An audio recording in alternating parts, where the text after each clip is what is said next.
आपके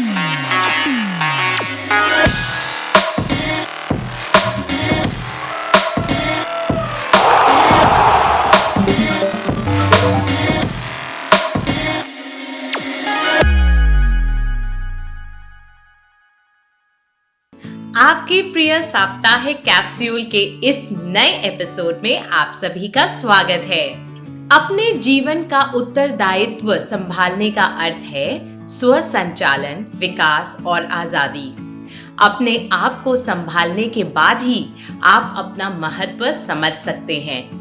आज के समाचार कैप्सूल के मुख्य अंश हैं: कोविड-19 के मामले बढ़ने के साथ ही दिल्ली, गुरुग्राम, फरीदाबाद में मास्क पहनना हुआ अनिवार्य। भारत दुनिया को गेहूं का एक्सपोर्ट करने को तैयार।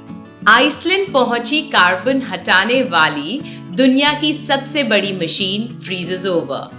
ISS में वर्चुअल रूप से डॉक्टर भेजने के लिए नासा ने किया माइक्रोसॉफ्ट होलोलेंस का उपयोग। जापानी रोबोट ने केले को स्क्वॉश किए बिना ही इसे छीला।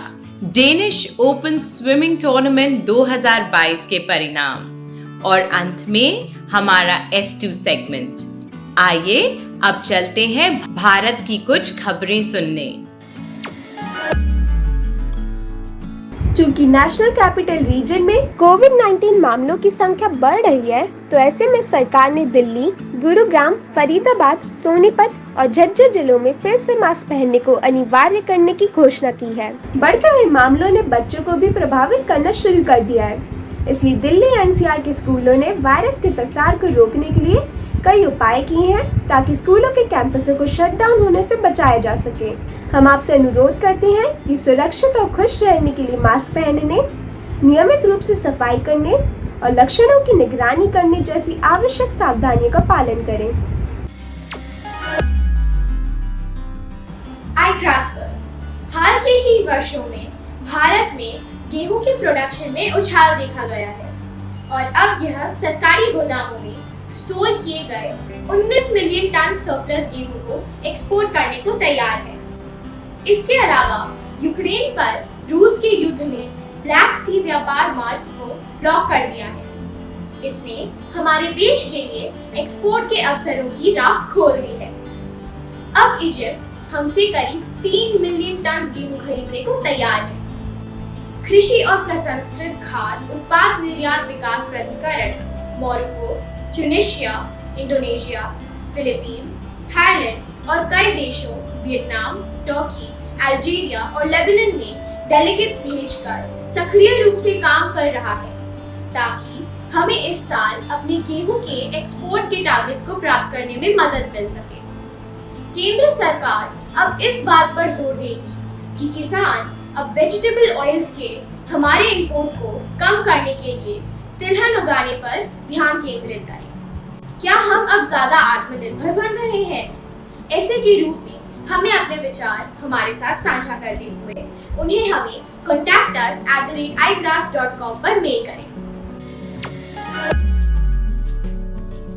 iGraspers, क्या आप जानते हैं कि पिछले साल स्विस कंपनी क्लाइंटवर्क्स ने एक अनूठी मिशन लॉन्च की थी जो विशाल पंखे और ट्यूबों का उपयोग करके हवा से कार्बन डाइऑक्साइड को खींचकर हटाने का काम करती है। इस हवा को फिर केमिकल फिल्टर्स के संपर्क में लाया जाता है जो अन्य गैसों को छोड़ते हुए कार्बन डाइऑक्साइड गैस को सिलेक्टिव रूप से आइसोलेट करता है। इस शुद्ध कार्बन डाइऑक्साइड को फिर पानी के साथ मिक्स किया जाता है और बेसिल ट्रक में गहराई से इंजेक्ट किया जाता है जहां लगभग 2 वर्षों के भीतर चट्टान में मिनरलाइज हो जाएगी। आइसलैंड में ठंडे मौसम के चलते ऑर्का मशीन शेड्यूल से पहले चल रही है और इसे अभी भी हर साल 4000 टन कार्बन डाइऑक्साइड को हवा से निकालने के अपने लक्ष्य को पूरा करना बाकी है। यह तकनीक अन्य नेचर बेस्ड सॉल्यूशन के साथ साथ जलवायु संकट से निपटने के लिए आवश्यक मानी जाती है और हमें उम्मीद है कि टीम इसे इसके शेड्यूल पर वापस लाने में सक्षम होगी। नासा के flight surgeon doctor Joseph Smith और एरोस्पेस की CEO फर्नांडो डेला पेनालेयाका पृथ्वी से अंतरिक्ष में होलोपोर्टेड होने वाले पहले इंसानों में से हैं। जी हाँ, आपने बिल्कुल सही सुना है। होलोपोर्टेशन, होलोग्राम, तथा टेलीपोर्टेशन को मिलाकर बनाया गया है। यह एक 3D कैप्चर टेक्नोलॉजी है जिसमें व्यक्ति को रियल टाइम होलोग्राम्स के रूप में कैप्चर किया जा सकता है और वह इससे दुनिया के एकदम अलग हिस्से में भी लाइव कम्युनिकेशंस कर सकते हैं। माइक्रोसॉफ्ट का प्रमुख उत्पाद HoloLens 2.0 इस आश्चर्यजनक तकनीक में सबसे आगे है। हम इस उपलब्धि के लिए टीम को बधाई देते हैं और इस इनोवेशन की आगामी एप्लीकेशंस को देखने के लिए हम बेकरार हैं। नासा इस समय बिल्ट इन कूलिंग सिस्टम वाले एक ऐसे स्पेस सूट की टेस्टिंग कर रहे हैं जो मून या स्पेस में जाने वाले एस्ट्रोनॉट्स के लिए तापमान को रेगुलेट कर सके। नासा ने मून पर क्रू को रखने की बहुप्रतीक्षित आर्टेमिस मिशन की तैयारी के अपने विजन को दिखाने के लिए कूलिंग स्पेस सूट्स को दिखाने वाला एक वीडियो अपने YouTube चैनल पर भी डाला है। उस वीडियो को देखना न भूलें और अपने विचार हमें contactus@igrus.com पर भेजें। आप जानते ही होंगे कि रोबोट फैक्ट्रियों में छोटे पूरे काम करते हैं, पर क्या आप जानते हैं कि रिसर्चर्स ने रोबोटिक्स का उपयोग करते हुए बड़े काम करने के लिए बड़े कदम उठाए हैं। टोक्यो विश्वविद्यालय के रिसर्चर्स ने हाल ही में एक ऐसे रोबोट का अनावरण किया है जो फल को कोई नुकसान पहुंचाए बिना केले को छीलने का काम कर सकता है। यह रोबोट 13 घंटे की ट्रेनिंग के बाद इस कार्य को सफलतापूर्वक कर पाया, लेकिन डुअल आर्म वाले इस रोबोट की सफलता दर अब भी 57% ही है। हम इस अभिनव उपलब्धि के लिए टीम को बधाई देते हैं और इस तरह की और खबरों का हमें इंतजार रहेगा। भारतीय तैराक साजन प्रकाश और वेदांत माधवन ने इस सप्ताह दानिश ओपन 2022 में पहले दिन क्रमश 1 गोल्ड और 1 सिल्वर मेडल जीतकर अपने अभियान की शुरुआत पॉजिटिव रूप से की। अनुभवी तैराक और 2 बार के ओलंपियन साजन प्रकाश ने 200 मीटर बटरफ्लाई स्पर्धा में गोल्ड मेडल जीता, जबकि अभिनेता आर माधवन के बेटे वेदांत माधवन ने 1500 मीटर फ्री स्टाइल तैर की स्पर्धा में सिल्वर मेडल जीता। सिल्वर मेडल जीतने के अगले दिन वेदांत ने दानिश ओपन में गोल्ड मेडल भी जीता। हम आशा करते हैं कि वह इस साल आगामी Commonwealth games and Asian games में अपनी जीत का सिलसिला जारी रखेंगे। युवा भारतीय ग्रैंडमास्टर डी गुकेश स्पेन में 48वें ला रोडा इंटरनेशनल ओपन शतरंज टूर्नामेंट में विजय हुई। चेन्नई का यह 15 वर्षीय खिलाड़ी 9 राउंड तक अपराजय रहा और पिछले हफ्ते फाइनल राउंड में इजराइल के विक्टर मिखलविस्की को हराकर टूर्नामेंट के स्पष्ट विजेता बनकर सामने आए।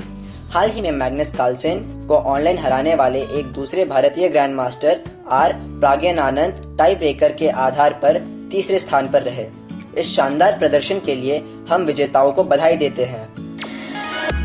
यह एक और जीत के जश्न को मनाने का समय है, क्योंकि भारतीय महिला टेनिस टीम ने पिछले हफ्ते अंताल्या में दक्षिण कोरिया पर 2-1 से जीत के साथ Billie Jean King cup 2022 Asia Oceania group 1 में अपने अभियान को पूरा किया।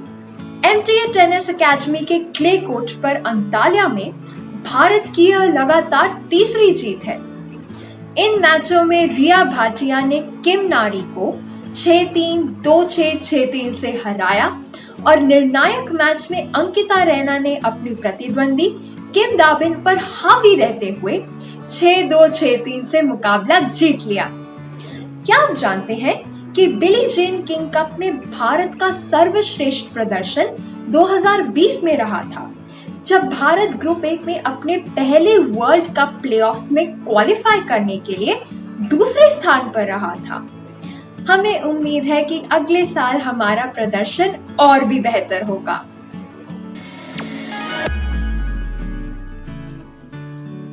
आई ग्रास्पर्स पिछले रविवार ईस्टर के अवसर पर नेचुरलिस्ट चार्ल्स डार्विन की 2 नोटबुकें मिलीं। 19वीं शताब्दी में गालापागोस आइलैंड में विकासवाद सिद्धांत के दौरान चार्ल्स डार्विन ने अपनी टिप्पणियों को नोटबुक में लिखा और अपनी पुस्तक on the origin of species में इन अवलोकनों को नोटेबल साइंटिफिक थ्योरी में बदलने के लिए लगभग 20 साल का समय लिया। इस प्रकार इन डायरियों ने उनके विचारों के विकास को समझने में महत्वपूर्ण भूमिका निभाई। इनमें से 2 डायरियां 2001 में कैम्ब्रिज यूनिवर्सिटी लाइब्रेरी से गायब हुई। 2020 में पुस्तकालय ने इनके खोजने के प्रयासों को रिवाइव किया। दुनिया भर के लोगों से मदद ली गई और चोरी का मामला दर्ज किया गया।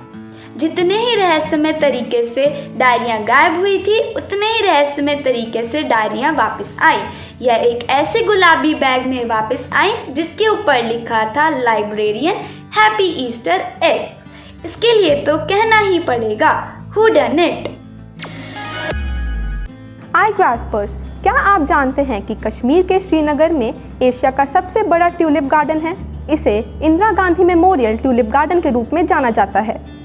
यह कश्मीर के जबरवन माउंटेन रेंज की तलहटी में 74 एकड़ की भूमि में फैला हुआ है और डल झील के सामने है। यह गार्डन पहली बार 2007 में खोला गया और नीदरलैंड्स में एम्स्टर्डम के केकेनहॉफ ट्यूलिप गार्डन से लगभग 1.5 million multi colour tulip bulbs लाए गए। हर साल वसंत ऋतु में ट्यूलिप फेस्टिवल मनाया जाता है और इस क्षेत्र में टूरिज्म को बढ़ावा देने के लिए यह गार्डन जनता के लिए खोल दिया जाता है। इस साल यह फेस्टिवल 23 मार्च से शुरू हुआ और अब तक 3.5 लाख विजिटर्स रजिस्ट्रेशन करा चुके हैं। दुर्भाग्य से तापमान बढ़ने के कारण फूल जल्दी मुरझा गए हैं, जिस कारण अधिकारियों को 18 अप्रैल से ही इस गार्डन को जनता के लिए बंद करने के लिए मजबूर होना पड़ा। जहां रंगीन फूल हमारे मूड को खुशनुमा बनाते हैं, वहीं ग्लोबल वार्मिंग की खबरें हमारे जीवन के हर एक पहलू को प्रभावित करती है। आशा है कि आपने इस अर्थ डे पर अपनी धरती माँ को बचाने के लिए अपना योगदान देने का संकल्प लिया होगा। 72 फीट चौड़ा विचित्र ग्लोरी होल कैलिफोर्निया लेक में खुले संयुक्त राज्य अमेरिका की एक झील में स्पिनिंग वोर्टेक्स प्रभाव वाला एक विचित्र पोर्टल एक बार फिर से खुल गया है। 72 फीट चौड़ा यह विशालकाय होल कैलिफोर्निया की लेक बेरिसा में जल स्तर बहुत अधिक हो जाने के बाद हुआ। क्या आप जानते हैं कि ये वोर्टेक्स 1950 के दशक में इंजीनियरों द्वारा बनाए गए मैन मेड स्ट्रक्चर का परिणाम है। जब भी लेक का स्तर 4.7 मीटर से उठता है, तब यह लगभग 1360 क्यूबिक मीटर पानी प्रति सेकंड गिरने वाले एक नाली वाले छेद के रूप में कार्य करता है, जिसकी वजह से स्पिनिंग वोर्टेक्स वाला प्रभाव पैदा होता है। आई ग्रास्पर्स, क्या यह रोचक बात नहीं है? इस सप्ताह का मुहावरा है छुपा रुस्तम, जिसका मतलब है देखने में साधारण। रमेश तो छुपा रुस्तम निकला, डॉक्टर भी बन गया और किसी को पता भी नहीं चला। बूझो तो जाने। रोज शाम को आती हूँ, मैं रोज सवेरे जाती हूँ। नींद न मुझको कभी समझना, यद्यपि तुम्हें सुलाती हूँ। रात। पहचानो कौन? जर्मनी का ये आविष्कारक एक सुनार का बेटा था। उसने अपना अधिकांश जीवन जर्मनी में ही बिताया। उन्होंने एक ऐसी मूवेबल टाइप ऑफ मेटल की खोज की जिससे पहले प्रयोग किए जा रहे लकड़ी के ब्लॉक्स की तुलना में कम समय में कागज पर स्याही से प्रिंट किया जा सकता था। इस खोज में उन्हें दुनिया की पहली प्रिंटिंग प्रेस का आविष्कार करने में मदद मिली, जिससे एक ही बार में हजारों पुस्तकों की प्रिंटिंग हो जाती थी। हालांकि इन्हें पहचानना थोड़ा मुश्किल काम है। यदि आपने पहचान लिया है तो बहुत बढ़िया बात है। ये योहानिस ग्यूटेनबर्ग ही है। क्या आपको मालूम है कि प्रिंटिंग प्रेस के बिना साइंटिफिक रेवोल्यूशन और रेनेसांस पीरियड संभव नहीं थे? क्या आपको मालूम है कि बोलिंग का खेल सबसे पहले इजिप्ट के निवासियों द्वारा खेला गया था? इसमें पत्थर की गेंदों को 4 मीटर लंबी गली में इस तरह फेंका जाता था कि वे गली के बीचों बीच एक चौकोर खुले स्थान में जाएं। 1895 में इजिप्ट के नगाडा में पाए गए पॉर्फरी स्टोन्स और 9 वाज शेप्ड फिगर्स से इस बात का पता चलता है कि बोलिंग की शुरुआत इजिप्ट में हुई थी। Quiz time. विश्व की सबसे बड़ी बोलिंग एली किस देश में है? अपने उत्तर contactus@igras.com पर अपने पूरे नाम, स्कूल के नाम और एक फोटो के साथ भेजिए। पिछले सप्ताह के प्रश्न का उत्तर। वॉल्टर विमेंस मूर्तिकला और निशानेबाजी में कला और खेल दोनों में ओलंपिक पदक जीतने वाले पहले व्यक्ति थे। भावी युवाओं के लिए भारत के प्रमुख समाचार कैप्सूल आई ग्रास द्वारा आयोजित साप्ताहिक क्विज में सफलतापूर्वक भाग लेने पर विजडम वर्ल्ड स्कूल कुरुक्षेत्र की अवनीत कौर को हार्दिक अभिनंदन। इस सप्ताह का हमारा समाचार कैप्सूल देखने के लिए धन्यवाद। अपने सभी कामों के परिणाम स्वीकार करें। परिणामों और अपनी गलतियों के लिए खुद को जिम्मेदार मानें। रोज आगे बढ़ने और कुछ नया सीखने के लिए यह जरूरी है। आज बस इतना ही, जल्दी ही फिर मिलेंगे। नमस्ते।